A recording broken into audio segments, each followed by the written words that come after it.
How's it going, everybody? My name is Sean Hunter. I'm the owner of Iron Lion Environmental Services. I'm also the owner of Lamb Equity. This is Lamb Equity log number 4.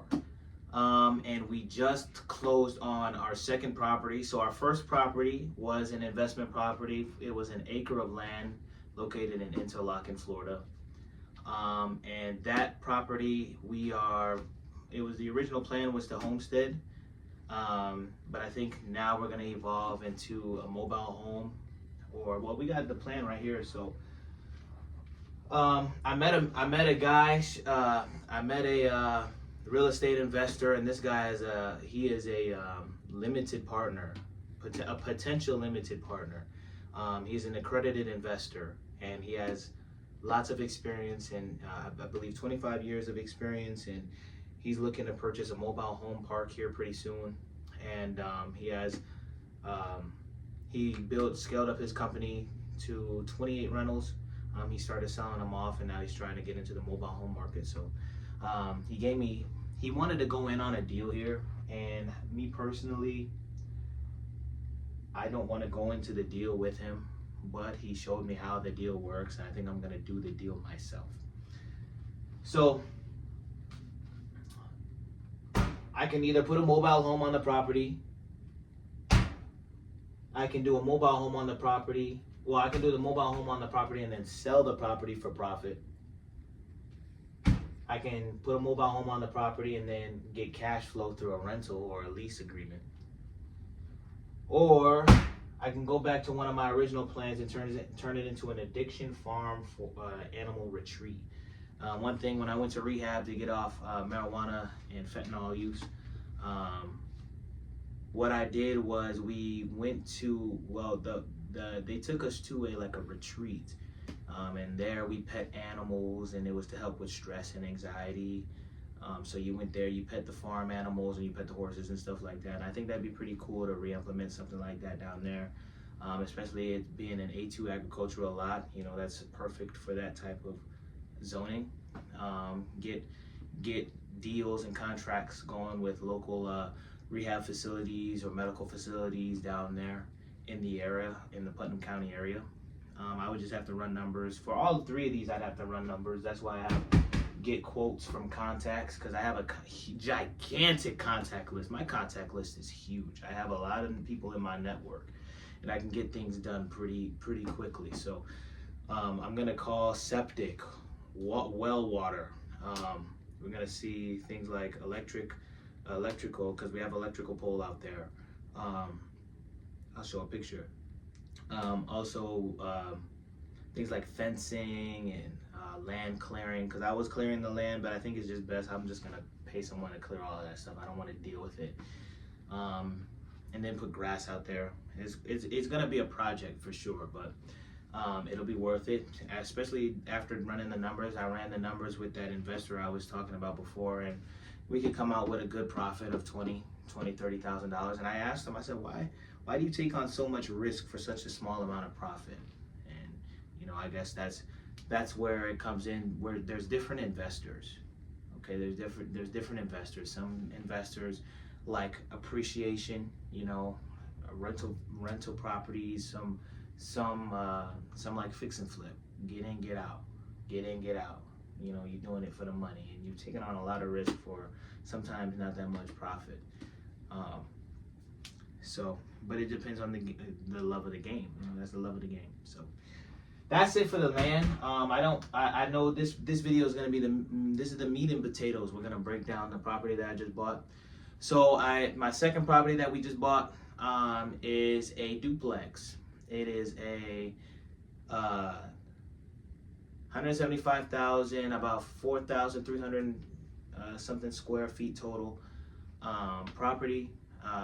Upstairs, downstairs duplex. It's a 2-bedroom, 1-bathroom, both levels. And I wanted to go through some of the things that we're going to be talking about. I wanted to see here, do I have anything? So I am now officially a Jack's RIA member, and I met some of the guys out there. We went to our first weekly meeting, and it was great. Introduced myself. They were all very kind and friendly and well experienced in real estate. rental property owners, you know, real estate agents there, and credit builders there. And so it was a really strong network, and I was very excited to be there. It felt like a church almost. It felt like a church for entrepreneurs. So it was very great to be a part of a community that really understands me. And they gave me a lot of good tips and a lot of websites like myrental.com, eforms.com, where you can get all legal documents for anything. And they're all accountant accredited documents. Apartments.com, that's where I'll be listing my property. Zillow.com, that's where I'll be listing my property. They told me about Indigo.com, which is a property management link. And I'm dropping dimes on y'all. This is stuff that you should be charging people. So I would advise you to take notes. Rent Finder, Portfolio,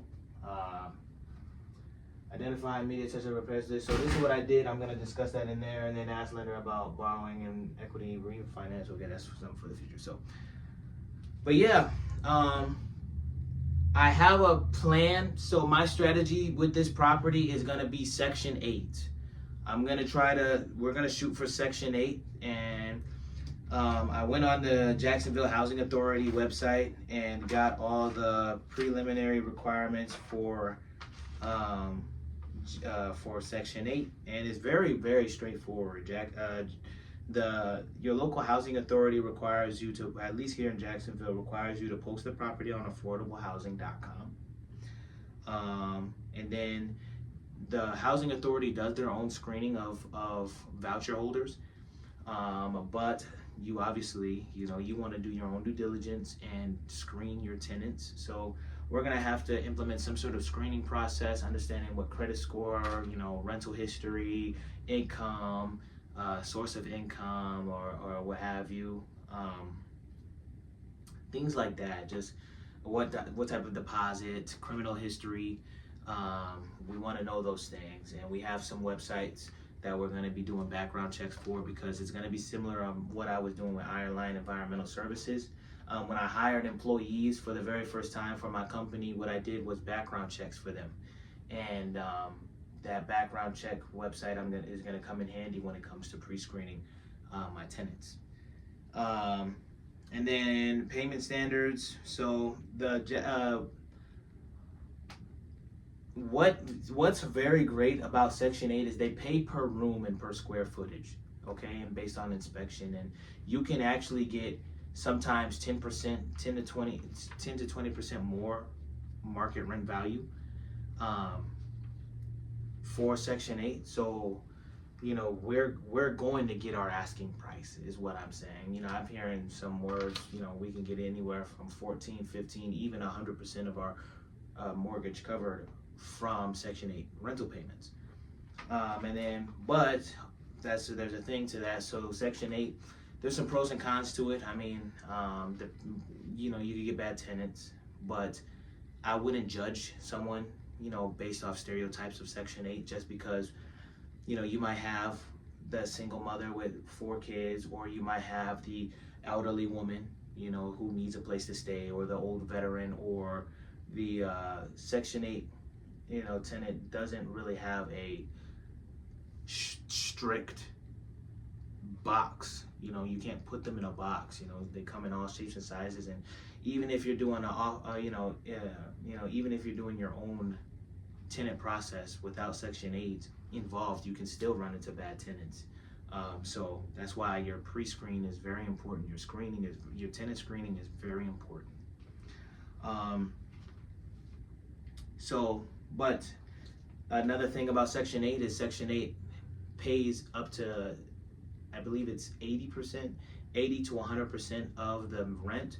So depending on the voucher that the person has, you're either going to be receiving 80% of the rent from the government each month, every single month, or 100% of the rent each month, every single month. So it's guaranteed rental payments. Now, if it's at 80% and now the tenant has to cover 20% of that, well, it's up to the tenant whether or not they're going to pay it. And then that's where you have your lease agreement, and you go through the process of making sure that you do a good lease that's flexible and be on top of late payments, etc. So So rents is based on room size. They also have an inspection period where the city or the housing authority will send in an inspector to inspect the property that the voucher holder will be staying in. And it also your rent that you're renting must be reasonable. It has to be a reasonable rent price, and it has to be relative to the market rent value. Um, I will be responsible of tenant security deposit, and you're not supposed to touch that. You just put it away. And I think what we're going to do is two months rent, 2 months rent, which is just match the rent. So it's going to be first month's rent, and then the deposit is going to be the same amount as the rent. After that, you fill out documents called R4TA forms, which is the documents that you'll have to sign and send back to the housing authority. And then they do a final inspection of the property, and you have to make sure that your property is in compliance with the housing quality standards, which is also known as HQS. And then you can fill out your lease. The only thing that when you're leasing to Section 8, you have to make sure that you could create your own lease. You just have to make sure that your lease has a HUD tenancy addendum attached to it. When filling out the R4TA forms, you have to also provide proof of ownership, and we have proof of ownership. And then also, if you run into any problems with the tenant, that let's say your tenant doesn't want to pay that 20% of that Section 8 voucher, the tenant has a housing counselor, so you could speak with the housing counselor that's over this tenant, and you can communicate that way if there's any problems. And then once you have a broken lease agreement, if the lease agreement runs up, or if there's a break in the lease, then you're automatically off the hook for the housing authority contract. The housing authority contract then follows. So that is my strategy. I think I'm gonna strive for a Section 8 tenant, and I think that's gonna be my bread and butter. I think I want to be able to master Section 8 housing. Government subsidized housing, because I think that's going to, in the long run, provide stability and allow us to scale most efficiently in the beginning, and also learn the process as well for future investments. So our current goal. So I'm going to show some pictures here. So our current goal is curb appeal. Okay, that's the number one thing we got to get done. We're going to do a lot of this stuff this weekend, starting tomorrow morning, and then throughout the week as well. But our goal is to have a tenant in there by the end of July. That's the goal, but that's not set in stone. Whatever the Lord has for us, that's what's going to be. So curb appeal, we want to make sure that we have good curb appeal. So that means we're going to have to cut the grass, make sure, and do yard work. So the yard work has to be completed. We're going to have to cut grass, remove yard debris, remove branches, leaves, unwanted dirt, etc. Also, we want to edge the yard, make sure that we have those crisp lines on the driveway and on the sidewalk there.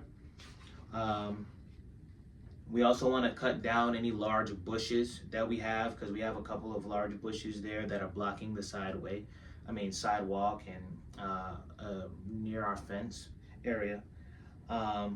We also want to cut any overhanging branches, any weak branches or overhanging branches that may cause damage in the future due to hurricane season and high winds.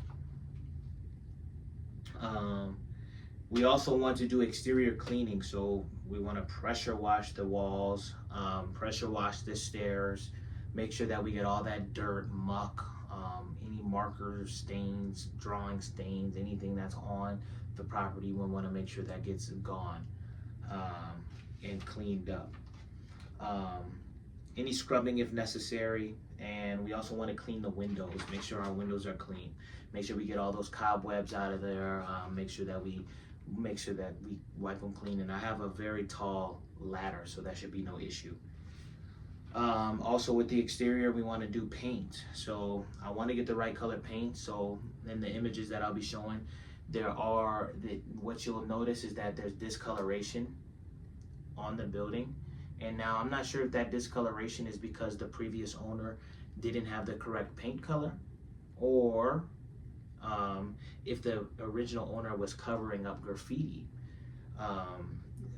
So I'm not sure. However, there's discoloration in the paint, and I want to make sure that that paint gets replaced and painted over. So get the right color paint. We're gonna make sure that we do at least the bare minimum, the front of the building, at least the front of the building. If not, the entire building would be preferable. We also want to paint the white trim, so all the white trim that's outside, and then paint repaint all of our wooden rails, front and back. And then we also want to seal up any cracks and holes that we have outside. That way we can prevent any critters from getting inside or laying eggs or nesting there as well. And then some of the finishing touches that I wanted to do is like add some mulch underneath our stairwell on the bottom floor, and then put some plants there as well, just to make it look nice. In the future, this doesn't have to be an immediate requirement, but I do want to get gutters. It was recommended by my inspector to help protect the foundation of the property from rain. So we're gonna get some gutters installed. And then also, and that's, I have gutter companies. I have all these companies. I have companies and people and contractors I can contact right now to get all this stuff done, but we're gonna try to do all of this stuff in-house. And I do have a small team with me, so hopefully that'll help tremendously.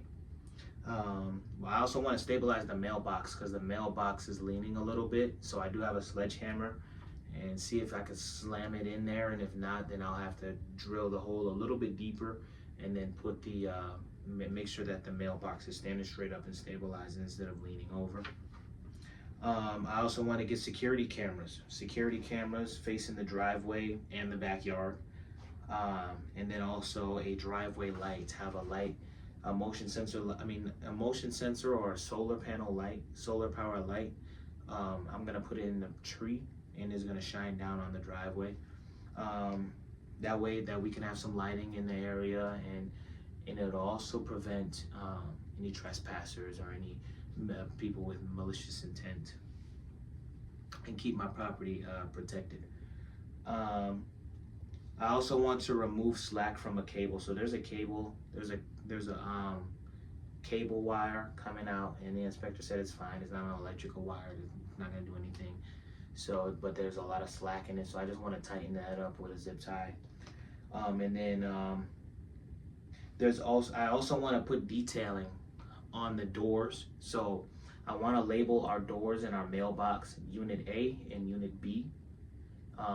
Unit A will be the upstairs, Unit B will be the downstairs, so I have to get some detail stickers from that. We can get those from Walmart. And that should conclude all of the things that I want to do on the exterior of the property. And that should make the curb appeal look magnificent. It'll look like a totally different property when I'm done, or at least a newer property. Interior is phenomenal. The previous owner really the previous owner really did one of these. He gave me a Dwayne Wade, LeBron James, dunk alley-oop. That's really what he did, because this property is an alley-oop for me. It's a very great first investment, because not only did he do the repairs, but he also made sure that it was rent ready for me. So the bottom stairs is really rent ready. If I wanted to go in there and just clean it and rent it right now, I can. But to get the maximum value out of this property, what I'll be doing in the interior is some small minor maintenance. Making sure I'll sealing up all the cracks and holes that I see in there, sealing up with silicone on the bottom underneath the trim, and any door seals. And then there's some holes in like the bathroom and some areas. You want to make sure that those things get sealed up. That way it prevent any critters or insects or bugs or anything getting into the house. I also want to replace there's a missing doorknob on one of the kitchen handles, so one cabinet handles. So just replace that little knob there. That's not going to cost anything really. I also want to put new white LED light bulbs in there. A lot of the light bulbs have bugs in the dome, and then they also have those yellow orange lights in there, and I hate those things. So I'm gonna put some white LED lights in there, some daylight lights in there, so it can look more, it can be brighter and more appealing. I also want to take, I have a total of 4 window units on that property.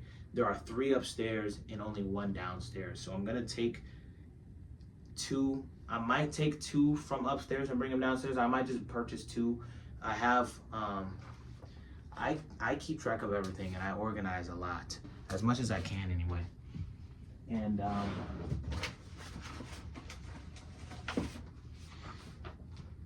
HD Supply, I get these in the mail.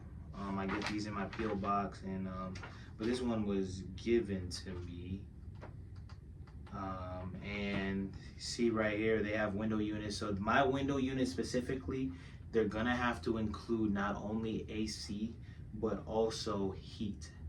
So they have to include heat, and I can get window units from as low as $349, all the way up to this one's, the most expensive one is $509 here from HD Supply. So I'll be better off keeping a window unit system. So I think I'm gonna do 3 window units in each unit,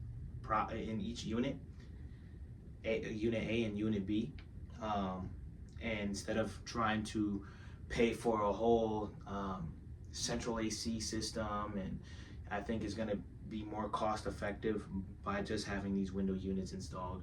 If anything goes bad, if hey, my AC's out, you know, at the most I'll just be buying a replacement, which is $509. And the great thing is certain repairs, because Section 8 requires an inspection every so often. I believe it's once a year, but I'm going to be doing my own inspections periodically. I think quarterly inspections in the unit is a must. But inspections, you can have things in the lease, like if there's anything broken or damage caused by the tenant, you can charge that to the tenant. And so that's how we'll do. And then also the window unit that is currently in that unit, I'm gonna leave in there, but what I'm gonna do is replace the filter that's in there and make sure that it's clean. I also want to verify all smoke detectors. I did that already, but I'm going to do it again. Make sure that the smoke detectors are in working order and working condition before anyone moves in. And then also, I want to add a fire extinguisher. And I'm going to show some photos at the end, but if you don't know, that my property is right behind a fire station. Also, what I want to do in the interior is pest control. So I want to do one more, my own personal termite spray. And then I also want to do a couple roach bombs in there, bug bombs in there before any tenant moves in. Just one last time after I do all these repairs and seal up all cracks and holes and stuff like that. And then I also want to spray some pesticide on the borders, so window frames, door frames, outside on the cracks and everything like that. Any entryways that are possible in this property. And then right before, last but not least, I want to do a final clean. So the final clean will include wipe down of the walls. So I'll be wiping down the walls, wiping down countertops, cleaning out the fridge, cleaning out inside the cabinets, microwave, oven, and then also cleaning the bathroom, cleaning up the tub, the sink, the toilets, and making sure that it smells good. Put some smell goods in the unit as well. Get a copy of the keys, and then that should be about it. I think that's gonna be our goal. Hopefully we can get tenant in the property by the end of July, if not the beginning of August. And I think we shouldn't have such a hard time doing that. I think whatever the Lord throws at us, we'll be able to take it, and this is going to be a very good education. You know, this is going to be a great investment. You know, I've been told countless by not only my inspector, my agent, the agents that the seller agent that sold me the property, the my contractors, they're all saying, man, this is a great investment. I think it's a great investment as well. I ran the numbers. I think this is going to be a great long-term hold on to this property and just generate cash flow, making sure that I learn the management and being a good landlord, understanding how to manage a property well. And this is really just going to give me credibility and leverage for my next property. So hopefully you guys learned something in this video. My name is Sean Hunter. I'm the owner of Iron Line Environmental Services and Lamb Equity. Come back to more logs like this, and then I'm also going to be doing a full tour, like a video tour of the property, inside, outside, all that stuff, so you guys can get a better look. But that's it for this video. Peace.